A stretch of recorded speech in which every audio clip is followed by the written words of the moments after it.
This is my friend Rebecca Morris, and she's going to tell us about her near-death experience and how she met Jesus Christ. Yeah. Yes. It was pretty amazing. So, I had gone to a rainbow gathering in Nevada. I was 13. It was the National Rainbow Gathering. And if you don't know what a rainbow gathering is, look it up, because I'm not going to tell you right now. But I had gone to a rainbow gathering, and I left the rainbow gathering and went down to Florida to see my father. I hitchhiked down to Florida to see my father. And that situation didn't work out. I had met him before when I was 12, and it didn't work out, but I had wanted to give it another chance, so I went down there, and it was a disaster, so I ended up leaving and decided to hitchhike back to California. And at that point, I was doing a lot of drugs. I was doing LSD, crystal methamphetamines, and smoking a lot of pot, drinking a lot, pretty much anything I could get my hands on. And I was hitchhiking, and I was in Alabama somewhere, and a trucker picked me up, and I proceeded to do drugs with him. He was doing a lot of drugs so that he could stay awake. They stay awake for longer, and they make better time, and they get paid more the better time they make, and things of that nature. And he picked me up, and I started getting high with him. I was doing cocaine, and I was doing a lot of pills. I didn't know what the pills were, and he had some bags of pills in between the driver's seat and the passenger seat. And I would pop some pills. 10 minutes later, I would pop some more pills, and I would continually pop pills until I was so high out of my mind that I couldn't even see straight, pretty much. And we made a few stops, and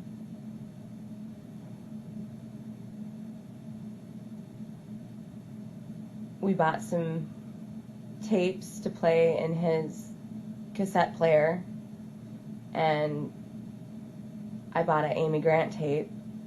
I didn't know who Amy Grant was. I was looking for a Madonna tape when we stopped at the truck stop, but all there was country music, and I was high out of my mind. So I was looking at all the different names on there, and I didn't recognize any of the names. And you have to remember, I was 13. It was 1987 or whatever. Yeah. And I didn't know who Amy Grant was, but I saw this black tape, and it said Amy Grant, The Collection, and then underneath it said Music That Shines. And when I saw Music That Shines, I thought, wow, that sounds pretty cool, because I was really high out of my brain or whatever, and it was the only thing that appealed to me at that time. Like I said, I had no idea who this woman was or what she was about or anything like that, but he said I could get whatever I wanted, so I grabbed some sunglasses and an Amy Grant tape and went up to the cash register, and he bought the stuff for me, and that was that. So we got back up in his truck, and I'm sorry, I feel really afraid when I say this part, because I didn't know at that time what a dangerous situation I was in, so when I think back, it causes me to be very afraid. And got back up in the truck, and he was so high out of his brain that he was like making weird movements with his hands, and kind of, he would take a snort out of the vial hanging around his neck, sometimes give me a snort, and he was just really not talking to me, but just getting me really high and really kind of psychotic. And I put the tape in, and it began to play, and I can't really remember, and it's been so long since I've even listened to her music, I can't remember what the first song was, but after the first song, it didn't seem to be really Christian, but pretty soon you kind of got an idea that it was, and that's when I began to feel really weak. I remember we got back on the freeway, and I began to feel very weak. I began to get very panicky and very sweaty, and I had been up probably for like a day and a half already, and we we're going down the freeway, I decided that I wanted to go lay down in the back of the sleeper. And so I crawled back there and I laid down on the bed in the back of the sleeper. And I put a pillow over my stomach and I curled up into a fetal position.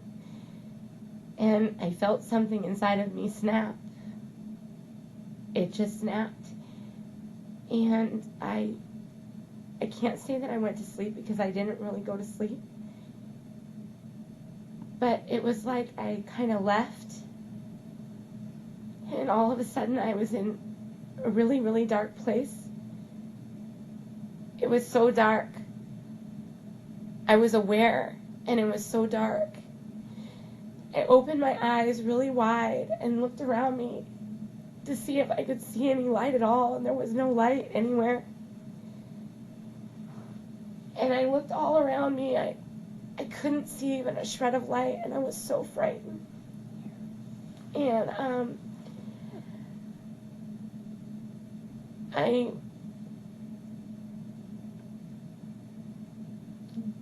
It was totally dark. It was totally dark. It was like the darkest room you've ever been in, and there was no light at all. And I was there, and I reached up, and I called out. And when I reached up, I saw my hand in front of my face, and my hand was pure white. It was pure white, and I reached up, and I called out, and I don't remember what I said. I don't remember what I called out to, but I reached up, and I called out, and all of a sudden, the darkness was folded back. It was just folded back. And there was this man standing there, and he was high above me. And he looked down at me, and he was so beautiful. And he looked down at me, and he said, "Do not fear, my child." And I didn't know who he was. But he said, "Do not fear, my child." That was the last thing I remember hearing with my ears audibly. And then all of a sudden, he pulled me out of the darkness, and I was with him. And I was in the universe. I was in the universe, and there were stars all around me, everywhere, forever, as far as I could see, and I was standing there with him. And he was so beautiful, and he was just shining, just so bright, and he had long, beautiful, flowing hair, and his eyes were so beautiful, and he was smiling at me. And I was there with him, very close to him. And we were standing there, up there in the universe. And then we were flying. We were flying through the universe. And we were flying between the planets, and he showed me all the worlds that he had made. We flew between two planets, but when we're flying between the two planets, I can see us going through them, like in between them. But I'm not, when I'm telling you this now, I'm not seeing it from being in his arms, because I was in his arms while he was flying with me. I'm seeing it like kind of from in back. It's very strange. A different point of view. Yeah. Yes. And so we were flying through the universe, and at one point we had our arms outstretched, and he was next to me, and we were flying like that, and he would say things to me, and I didn't realize it at the time, but he wasn't using his mouth to speak. He was using his eyes, and he would say things to me, and he told me who he was, and I knew that he was God then, and so I began to ask him questions. Because I had a recollection of my life. I began to ask him questions, why did this happen? Why did this happen? Why did that happen? Why does that happen? Why is the sky blue? Stuff like that, Just every question that would come to mind. And he stopped, and we were still in the universe, and we stopped, and he instantaneously, in just one moment's time, even though there wasn't really time there, but that's the only way to explain it, transferred every answer to every question that I could ever ask about anything in life into my head. And I knew every answer to every question that I could ever have. And what I remember is that it was perfect. Like, bad things happen. Bad things happen to me. There's evil in the world. Bad things happen to other people. There's starving, there's death, like all of these things. And I speak now as a man that I am now, not as I was then. The understanding I'm telling you now is what has come to me from this revelation. I knew at that moment, though, that everything had a purpose and a reason, and that it was all going to come together for the good. I knew that. And I was like, oh, okay, at that moment. Now I say what I say. There's evil in the world. Bad things happen. Tragedies, sin, death. And it all came in because of the first disobedience. But it all comes together for the good. There was a purpose and a reason for every single thing that happened under the sun, and I knew that instinctively as soon as he transferred the answers to me. And it took no effort whatsoever on his part. It was just, there you go. And I was satisfied, except for there was one thing I didn't understand. He had said something about himself that I wasn't able to receive, that I could not understand. And I inquired of this thing to him, and I didn't understand. And perhaps he could have made me understand, but he chose not to make me understand through transferring the answer to me. Instead, we continued to fly through the universe for a little while. And then we were suspended above these colors down below, and there was a timeline. And I knew that it was the earth. And there was a beginning and an end to it. And there were beautiful colors in it. In the beginning were like greens and browns and earth tones, and in the middle was just red and fire. And then in the end of it went into purples and pinks and stuff like that. And I was suspended above it at that point with him. And the next thing I knew, I was standing on the earth in a doorway. Now, how I got from the point of being above the timeline into the timeline, I am not positive. But it was like lightning fast, even faster than lightning. And I was all of a sudden standing in a doorway on the earth, and there was a dirt road in front of me, and the sky was red. And there were people everywhere. And now I know that it was, I had been shot back 2,000 years in the timeline. I was standing on the earth while Jesus Christ walked the earth, and I know that now. But at the time, I didn't know that. All of a sudden, I'm standing in a doorway in front of there's a dirt road in front of me, and there are people everywhere. And the people are screaming and yelling and spitting at each other and fighting, and the sky was completely red, and everybody was angry, and there were mobs of people everywhere.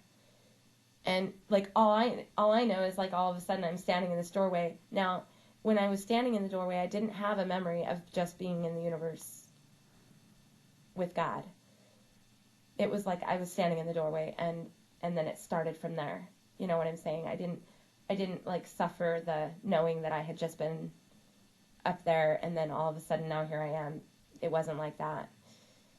And I was standing there, and it was so dark, you know, and people were fighting and everything. And after some time passed, I don't know how long, I stepped out of the doorway onto the dirt road, and I walked across the dirt road, and there were these two men fighting, and one of them spit in the other one's face, and the other one was making weird movements with his hands at him, and they looked like they were about to fight. And I went up to the one who had spit in the other guy's face, and they were wearing robes and stuff like that, like the old garb from the Bible times. And at that point, I didn't know that. But then, of course, after I came back to life, I knew that then, after I came to know more about Christ. So I went up to the guy who had just spit in the other guy's face, and I grabbed him by his cloak, and I pulled on his cloak, and he didn't respond to me. He may have gone like this a little bit, but it could have just been his gestures from him fighting or whatever. And I pulled on his cloak again, and he did not respond to me in any way.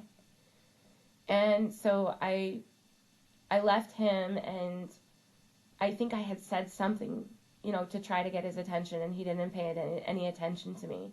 And so I walked over to where there were some other people, and I called out to them, and they wouldn't acknowledge me. And then I remember that I did become kind of frightened, because it seemed to me that nobody could see me or hear me. Mm-hmm. And so I started to call out to people that were going by, and to, the different groups of people that were standing around. Can you see me? Can you hear me? Can anybody see me? Can anybody hear me? And nobody could see me or hear me. I was by myself in the midst of all these people, and nobody knew that I was there. And it was extremely frightening. And I left, and I backed up a little bit, and I went back across the dirt road into the doorway that I had been standing in. And there were all these people fighting down the dirt road down that way. And there was this man, and he was really beaten very badly, and he was all bloody, and he was really skinny, and he was dragging something, and people were kicking him, and they were hurting him, and it was a horrible sight. And he was coming down the dirt road toward the doorway that I was standing in. And he kept falling down, but he kept getting up again. And the people were hurting him, and it was a horrible thing that was happening to him. I knew that it was. And I was standing there in the doorway. And nobody could see me or hear me, and I didn't know what was going on. And he was coming closer and closer to me. And I know that he was stumbling, and he was coming closer to me, and the mobs were following him. But it was kind of quiet, too, at the same time. It's kind of hard to explain. Like a bunch of action, it's quiet, and you're seeing all of this. Yes. And he's coming toward me, and I thought he was going to pass me. And he stopped in front of the doorway. And he looked right at me. And he looked right at me in my eyes. And he knew I was there. And all of a sudden, I remembered who I had been flying with in the universe, and I knew that that was him. And the next thing I knew, I broke in 1,000,000 pieces. I broke in 1,000,000,000 pieces. I can't even begin to explain the pain that I felt when I looked in his eyes, and I knew that he saw me, and I knew that he was the one I had been with, and I had the memory of being with him in his ascended form, what I now know is his ascended form. I just broke in a bunch of pieces. And then, boom, I was back up in the universe with him. And he was laughing. And he was rejoicing. And I was with him, and I wasn't really laughing. I didn't really understand, and I had a memory of it. And it's kind of hard not to be rejoicing when he's rejoicing. And so I kind of came out of it a little bit, and gradually it got a little bit better, and then the next thing I know, we were flying again through the universe, and we were winding kind of going down winding roads, and we were winding and twisting and bending down these roads, and we were together, almost like a path that winds and twists and turns. And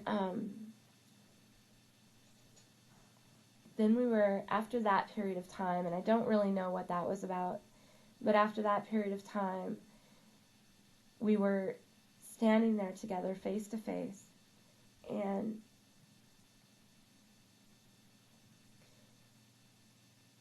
I said something to him that was extremely offensive.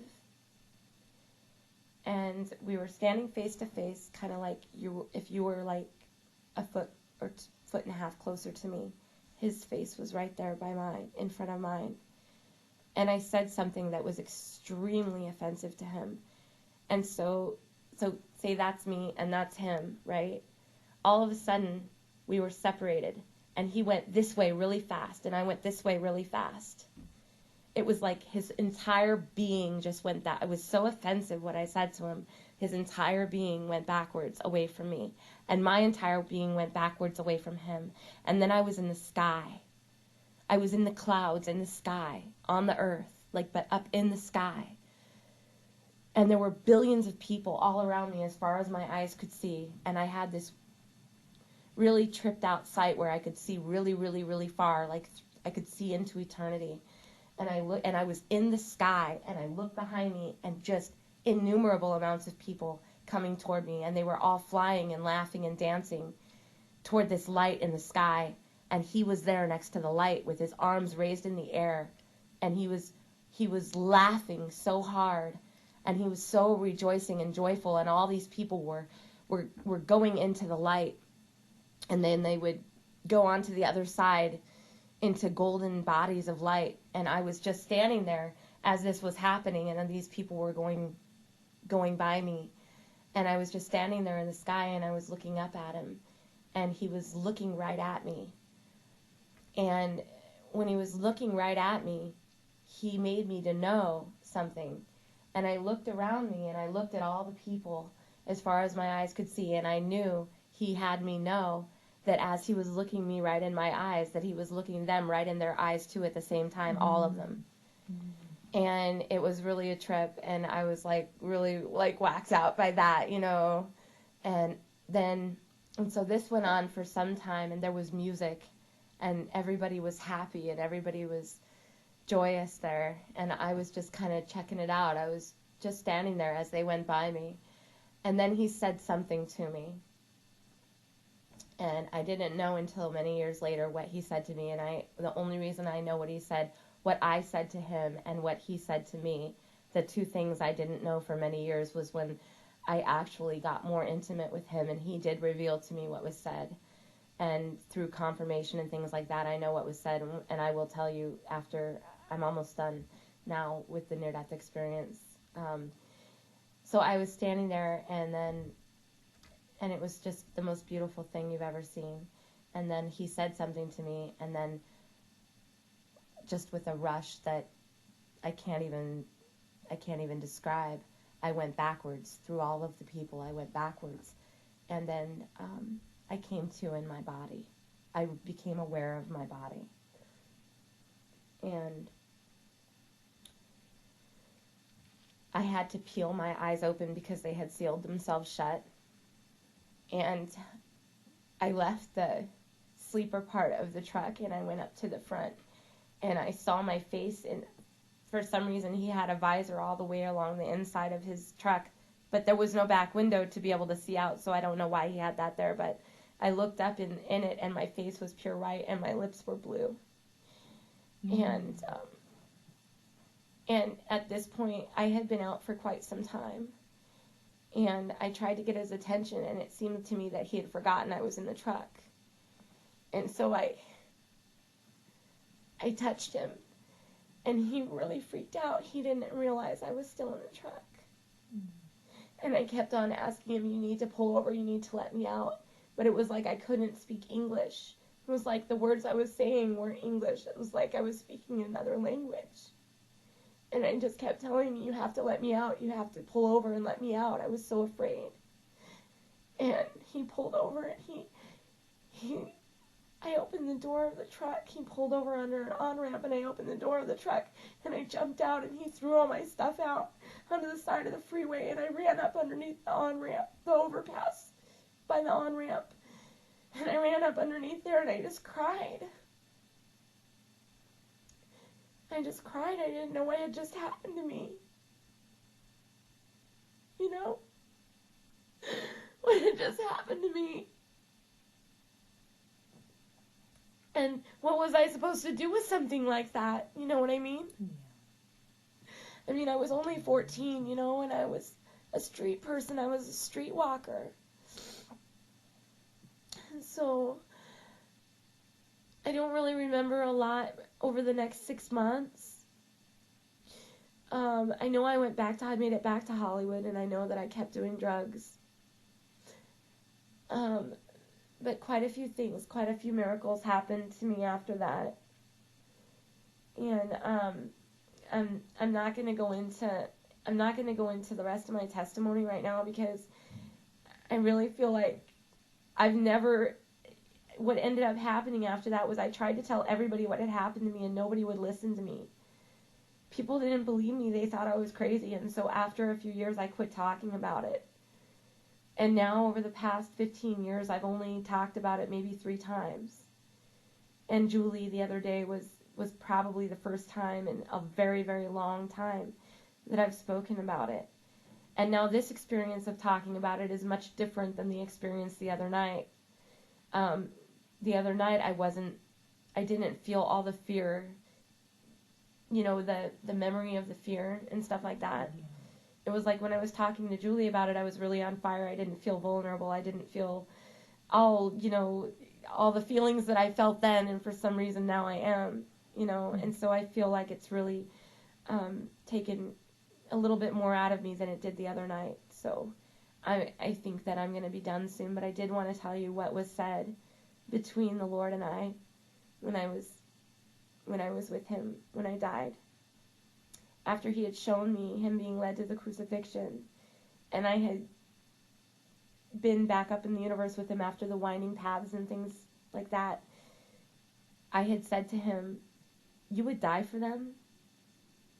And I guess in the way that I said it, and after what he had shown me, and after everything he had explained to me, was very offensive to him. And for a very long time, I wondered to myself about that. I wondered to myself if I could ever be forgiven. And then he revealed to me what it was he said to me before I went back into my body. And what he had said to me was, "I forgive you," before I went backwards and came back into my body. And that was revealed to me over time, over years. I prayed about that. And finally, when I surrendered a little bit in my life, and I did begin to really seek him in ways of overcoming my addiction, then I was able to get more of an intimacy with him, and it was very painful, but I was finally able to hear him a little bit and submit a little bit in obedience. It wasn't much, not what normal Christian would call obedience, but the littlest act of obedience, like not jaywalking. Even though that's like all I ever do is jaywalk. Like the one time he said, "Don't jaywalk," and I heard him clearly and I didn't do it, that little act of obedience opened up so many more doors for me. And then when I wanted to smoke a cigarette and he said, "I want you to wait 5 minutes," and then I waited 5 minutes. He didn't say don't smoke, but I heard him clearly say wait 5 minutes. And I did that. Then that opened up more doors. So it's just the littlest act of obedience made it possible for me to have more intimacy with him. And every single time that I was a little bit more obedient, even if it was the littlest thing to someone else, it was a big thing for me and God.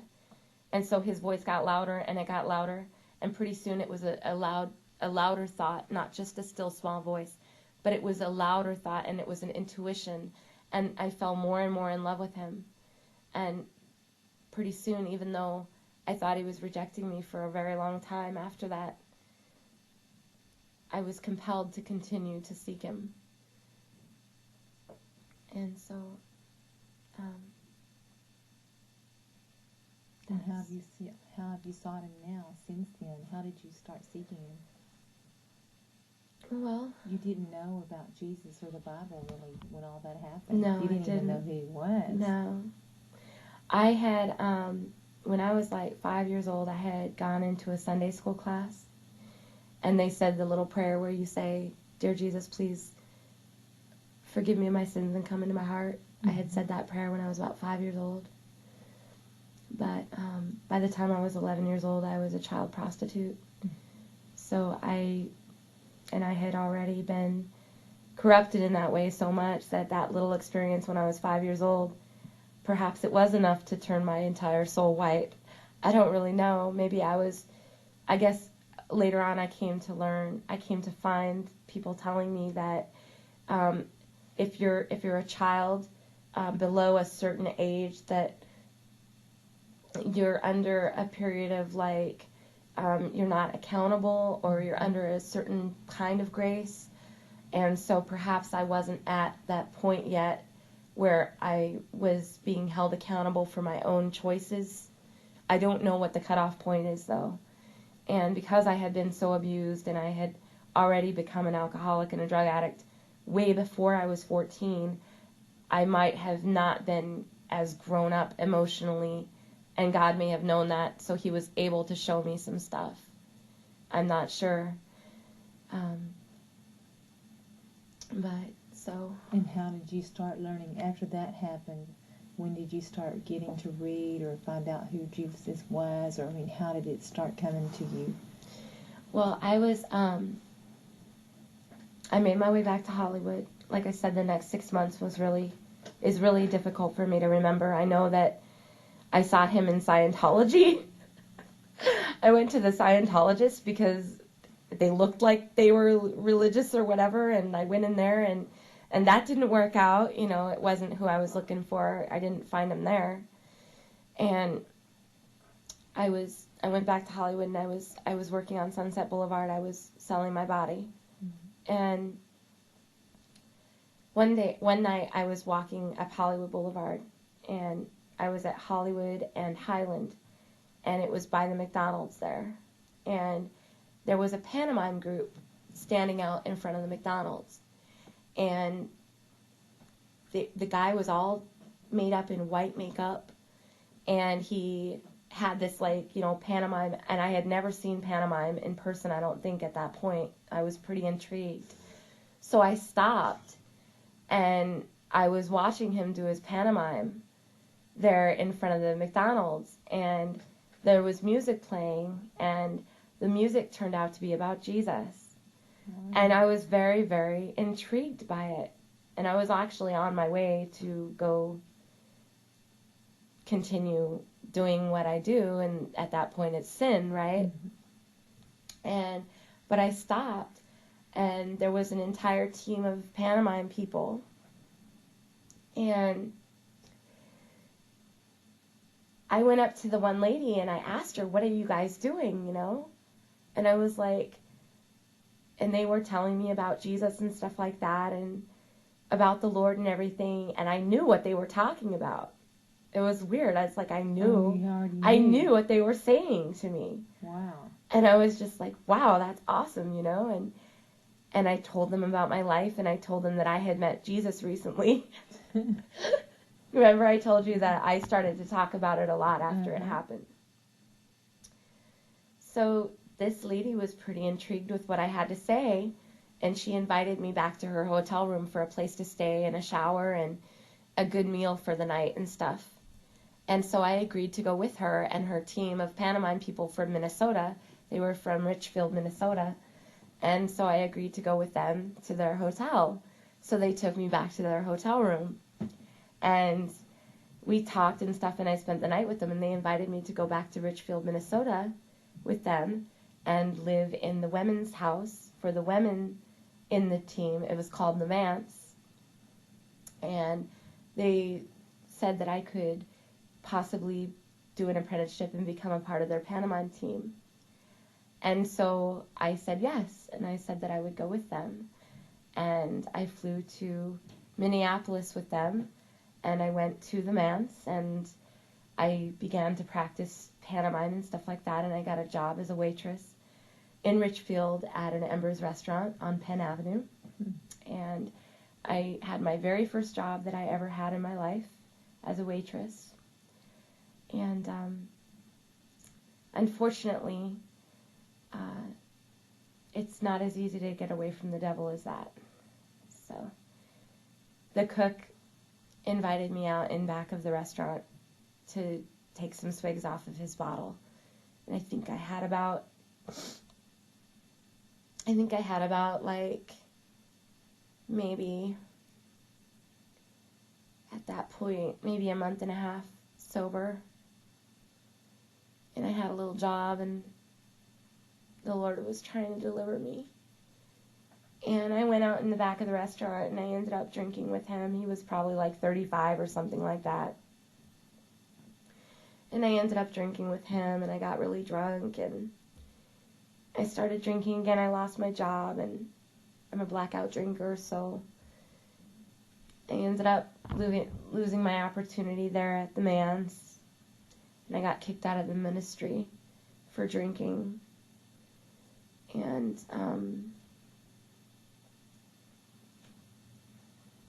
But you were telling me more times how you started learning of Jesus. You ran into these pantomimes, these mimists, and you knew what they were talking about. yeah, it was actually a little while after my experience. So, What were some other times that you remember how all of a sudden you started learning of Jesus or knowing him? I mean, you got to fly around with him. well, that's when I and started. saw his crucifixion. I really and- started reading the Bible about around that time, and I also, after that experience, I did end up going into AA. And while I was in AA, I started reading my Bible, and I had a really bad mouth. I had a swear mouth. Every other word was F this and F that, and so when I started reading my Bible, that started going away. Wow. I had only gone to the first week of 7th grade. Uh-huh. As a child, I had dropped out right after 6th grade Mm-hmm. because I couldn't really go to school past that. And so I started reading my Bible, and all of a sudden the F words slowly started to go away, and I started to have understanding. I understood what more words meant and how to use them and how to actually have a conversation without swearing. Yeah. You started getting understanding. I started getting understanding, yeah. Wow. And I learned a lot about the Bible. I learned a lot about God up here. Mm-hmm. And over the years, I learned about the fall of man, which I never knew about. I didn't really understand. Like, after my experience, I didn't understand why Jesus died on the cross for my sins. You just saw it and didn't. I really just know saw why. it, and I was like, okay, that happened, you know. But later on in life, in my 20s and stuff, it wasn't enough for me because I fell so in love with him over time. Like, every time I would go to jail, I would read my Bible because I went to jail a lot. Because of the addiction and the blackout. Yeah. Because of the addictions, and then I would drive. Mm-hmm. And I would drive, and I would get pulled over for driving without a license. I would get pulled over for swerving or for bad tabs on my car, and then I didn't have a driver license, and so they would take me to jail for no driver license and no insurance, and I'd have to do time, and then I'd get out and I'd have another court date or probation, and I wouldn't go, so I'd get a warrant, so I'd go back. And that happened for many years in my life over just plain old simple traffic tickets. Mm-hmm. And one time for 1/10 of a gram of marijuana. But I started reading my Bible, and it occurred to me in my early 20s that I didn't know why Jesus had died. Mm-hmm. You know what I mean? Mm-hmm. Yeah. I accepted it like, yeah, you You did knew that, it. but it seemed really unfair to me too. And to this day, even it does a little bit. I need to pray about that and ask him, like, how is it fair? You know, so anyway, I was like, I don't really understand what the atonement is for. Like, why am I a sinner? What does that mean? Like, why did you die? And I didn't know that it's really important that you understand. You know what I mean? Well, you saw the actual crucifixion and didn't even I didn't see the know. crucifixion No, just I him saw him leading being up, led yeah, to the before he crucifixion, but I broke way before then. So, But I mean, you saw before you even really knew Jesus or knew anything about him or what he had done and everything. You were taking this experience, I was, yeah. and then later, how'd you Later- learn about the atonement? I started to pray about it because I figured, yeah, I'll be honest with you. He does inhabit all my thoughts every waking moment, No. except for when I'm drunk. When I'm drunk, I don't have to think about him. I don't have to think about the devil. I don't have to think about him. I don't have to think about you, and I don't even have to think about me. Yeah. You know what I mean? Yeah. And my first blackout was when I was 7 years old. So by the time I was 11, 12, 13 years old, it was part of my makeup. It was part of me. That's how I cope. Mm-hmm. That's how I get my relief. Coped. Past tense. Past Yeah. tense, right? Hallelujah. Yeah. Amen. So I figured, since I think about him so much and I fall so in love with him, it's like you can fall in love with Jesus on a daily basis. I've seen it on your face. You know, you can fall in love with him on a daily basis. How did you fall in love with him? Well, I Over told the you how time. I fell in love with him, right? Tell My me experience. I don't want to tell you my whole experience again. What do you mean? Of all of that, what happened with y'all flying through the universe? Yeah, and things? no, Yeah. I don't want to go through that again. No, but after that, how I'm wondering how you started learning all the things like the atonement, or I don't know what they call all That's of it. what I was about to Just tell how you. to really, yeah, how So- to really. What happened was I prayed and I asked him why, why did you die for me and stuff? And he explained it to me, but he showed me through an epiphany and through the Word of God, through the Bible, and they matched up. And the epiphany that I saw was like a vision. And I actually was able to see a vision of Adam and Eve in the Garden of Eden. I actually was able to see him breathe the breath of life into Adam's nostrils. I mean, I watched him say, "Let there be light." He showed it all to me after my near-death experience through epiphanies and visions. And I watched the fall of man. And whether or not that's what he created our imaginations for, and that was what it was, or it was a true epiphany or a true vision from him, I know now why he died on the cross. And that's evidence enough for me that it was authentic. And when Eve ate of that fruit, I don't think she knew what she was doing. Do you want me to tell you what I saw in regards to the atonement Sure. and why he had to die? Yeah, that and anything that I want to hear your view or how you came to know what you're at now of knowing him. It's just beautiful. Okay. So what I saw that mankind were in the loins of Adam and Eve. That all of her eggs and all of his sperm made up mankind. Like, to the very last baby that was going to be born. Wow. And when they ate of that fruit in disobedience, not only was the disobedience what opened their eyes and caused them shame, but the fruit itself was actually poisonous. It was like the disobedience was within the fruit, and when they ate of it, it infected their loins, it infected their seed, it infected all the seed to come from then on, all the way to the end. So the sinful nature that we're born with is not something where you're born and, you sin.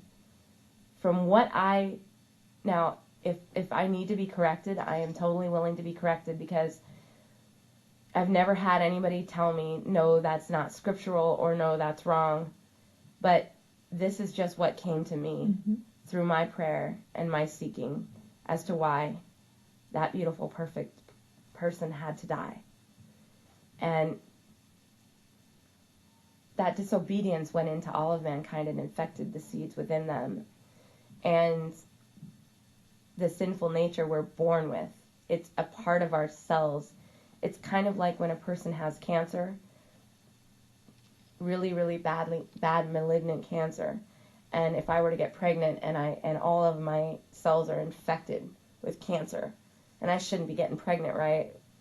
But I do anyway. But that child that grows within me is infected. It's within their DNA. It's within their makeup.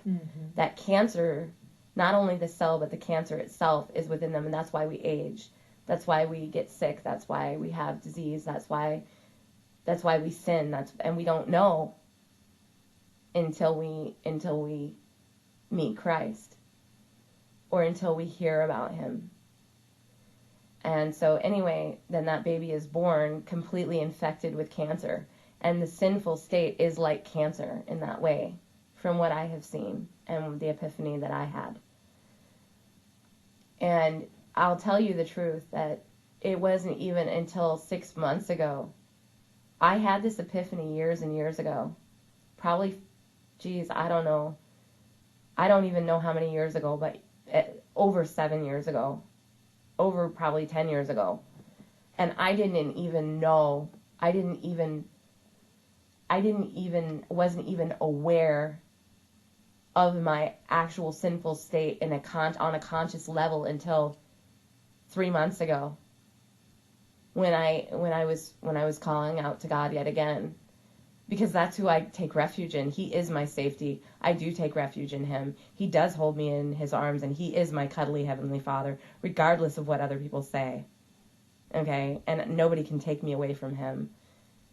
I can't even take me away from him, regardless of what anyone else says, nor do I want to take myself away from him. So my point was that I wasn't even aware until a couple of months ago, my sinful nature, and really, really aware of it, like, okay, God, I'm coming to you as a sinner. When I go up to somebody, like, it's completely insane to me how some Christians go up to people on the street and say, do you recognize that you're a sinner? What the heck are they supposed to say? No. I didn't even recognize that I was a sinner until years and years after I knew Jesus. I mean, I recognized that I was a sinner because I believed him. You know what I mean? Yes, Lord, I believe you. I am a sinner. And I can see in my head, and I can see that you are good, God. I know that you are good, God. I believe you that you are good. And I receive the fact that I am a sinner. I know that I am a sinner because you are good. And compared to you, I am evil. And I want you to come into my heart. I want you to come into my life. And I want you to save me from my sins. And I had said that so many hundreds and hundreds of times after I met Jesus when I died. But I wasn't even fully aware of my sinful nature until a couple of months ago. Salvation is a process. You know, for some people it really is. And there are some people that would fully disagree with me. I'm not here to agree or disagree with anybody who wants to have a controversy. I'm only saying what my testimony is. This is my testimony. And so, because God is so good, when we're born with our sinful nature, God is so holy and so good. This is what came to me, that God is so holy and so good that anything that comes against him is so bad and wicked and evil. Like, it's not like I'm saying, oh, you are a wicked and bad and evil person because you sinned against God. No, God is so holy and so good that anything that I do, even inadvertently, even not knowing, not meaning to, even as a baby when I manipulate my mother, you know, and of course then I'm under that grace we were talking about earlier. Yeah. But what I am saying is that when I sin against a good and holy God, there is no unrighteousness in him. He is completely blameless. When I sin against him inadvertently or on purpose or whatever the case may be, the only thing that can satisfy the justice of God, the characteristic that he has, the justice of God, is bloodshed. Only bloodshed, because justice has to be satisfied. So the bloodshed sacrifice is what came into play after they were driven out of the garden, which, by the way, happens because when man fell in the loins of Adam and Eve, from what I saw, man fell in the loins of Adam and Eve, and instead of wiping them out and starting over again, which God could have easily done, we've seen that he can wipe people out with the flood. We know that he can do it. He fell so in love with mankind in his fallen state that he wouldn't do that. He already fell in love with us when we were enemies after they fell. So in order for them not to eat of the tree of life and live forever in a fallen state, he had to drive them out of the garden until the redemption plan came, which was Christ on the cross. He himself became a part of his own creation and died for mankind, the very mankind that became his enemies in that split second when Eve ate of that fruit and Adam ate with her. It is the most tragic, most beautiful, most true story I've ever seen in my life. And the churches in America can take that to the bank So after my near-death experience, I went to so many churches only to be rejected again and again and again. When I found Fellowship of the Martyrs, I was done. I had said to myself, I'm done seeking Christ. I'm done. I can't do it anymore. How can my heart break one more time? You know what I mean? Everywhere I went, my heart was broken. I was rejected. I went in search of the body of Christ. I went in search of the Spirit of God.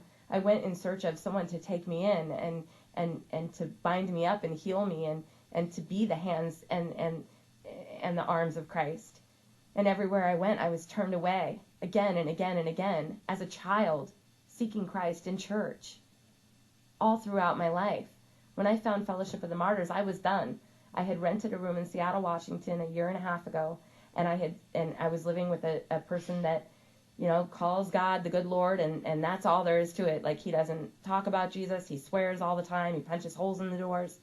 And I was renting a room from this guy, and I said, I'm done. You know, I really thought I was being, like, rejected by Christ at that point. I was so very afraid, you know, and I was watching a YouTube video on my phone about the Something of the Spear, about the guy Jim Elliot that went to Africa, and he actually was martyred for Christ. He was something the spear. I can't remember. Yeah, I've heard of it. Anyway, he went over and he was killed by some tribesmen while he was trying to witness about Jesus to them. And when that video was over, it says, like, what's next, and, you know, like that. And this picture of this guy popped up with long hair and a beard, and it said something that was really catching, and it was a pastor. And so I touched on that one. Now, you have to understand that I'm the kind of person that when I hear people preaching from the pulpit, most of the time, actually, I can maybe think of 1 or 2 times over the past 20 years that I've actually stayed for a sermon in a church. Most of the time, I leave, I run out, and I get drunk, or I cry, I run out of the church crying, or whatever the case may be. So I was pretty skeptical when I started to hear Doug Perry start to speak on the video. But as he spoke, something sparked in me, and I laid my head down on the pillow, and I just watched his entire video for the whole hour, and I was able to receive the words that he was saying. And it was the first time in a really long time I was able to receive a pastor's sermon. And so over the next couple of days, I watched more of his videos, and I just remember thinking to myself, I wish I could go where his church is, you know. And I thought to myself, I wish I could be where his congregation is, because I didn't know at that point that he only did YouTube videos and didn't have a church. You know what I mean? So 3 days later or something like that, I called and I left a message. I had thought to myself, I wish I could go to Liberty, Missouri. And then I watched a video with a couple that was here, and it was in one of the townhomes. And they were in, like, their bedroom, and it looked really nice. I was like, oh, that's cool, because I had just wished that I could come here, you know. And it kind of re-sparked my desire to seek Christ, because at that point I was so done, you know what I mean? So I called and I left a message for Doug, and I kept trying to, like, tell myself, oh, he probably won't call me back. He's really busy. He's got, like, 1,000 videos or whatever. Probably won't call me back. It doesn't matter. God doesn't love me anyway. He's been rejecting me all these years through the church. You know, why? But see, the thing about it is, like, all those years, he was comforting me. He was carrying me when I had guns held to my head, when I got hit by cars and I was, you know, kidnapped and, you know, abducted and whatever we won't go into. But you know what I mean? Like, all this time, God had been taking care of me without the church. It was every Sunday that I went from church to church and couldn't find the Spirit of Christ, I thought, well, since they're the ones that are supposed to have the Spirit of Christ and they don't want me, then it must be the Spirit of Christ that doesn't want me, not taking into account all the ways that he was carrying me at the time, you know what I mean? Right. Right. So, like, a couple of days later, it was like 3 days after I called and left a message. Because he gets, like, I didn't find this out until later, but he gets like 100 messages on his phone or whatever. Yeah. He called me back like 3 days later, and I told him, I was like, I think that God is done with me. You know, I really think he's going to wash his hands of me. You know, he did deliver me from drugs 10 years ago and stuff. But I think that I was so afraid of hell, maybe that's why I quit doing drugs. Maybe it wasn't really a deliverance. Because I wasn't in a church and I didn't know any other Christians, you know what I mean? I had just been praying with a crack pipe in my hand for 10 years, you know? It had to be a deliverance, because when Yeah. the hooks are so deep like that, or like you said, when it's in your DNA, or when it's Right, in right, your- right. yeah. So I had been, like, you know, I was to the point where I couldn't stop doing crystal meth. I was shooting heroin every now and then, and I couldn't stop smoking crack. And it was like, but yet I had this, like, overwhelming love for God inside of my heart, but I wasn't able to, it was like I was being forced, like I was a puppet, and I was being forced to do these drugs. Yeah. And so I was just, like, on my knees with a crack pipe in my hand, begging God before I would take a hit, you've got to take this away from me, you've got to take this away from me, I don't know what to do, I can't stop. And 10 years of prayer, it took 10 years of praying like that on my knees and crying out to God from my heart. And then just overnight, he just delivered me from it. And, I mean, praise God, you know. Yes, praise God. I've had my struggles since then with the alcohol, but I do praise God for that. And so anyway, Doug called me back. He called me back 3 days later, and then he cried with me for like 3 hours on the phone and told me I was welcome to come here. And that's kind of the beginning of my testimony about coming to Fellowship of the Martyrs. But I feel like you guys are probably getting kind of tired, so do you want us to wrap it up? Because that's okay. We can. No, until the camera gives up. Are you getting tired, Brooke? I'd like to name paying attention. Oh, okay.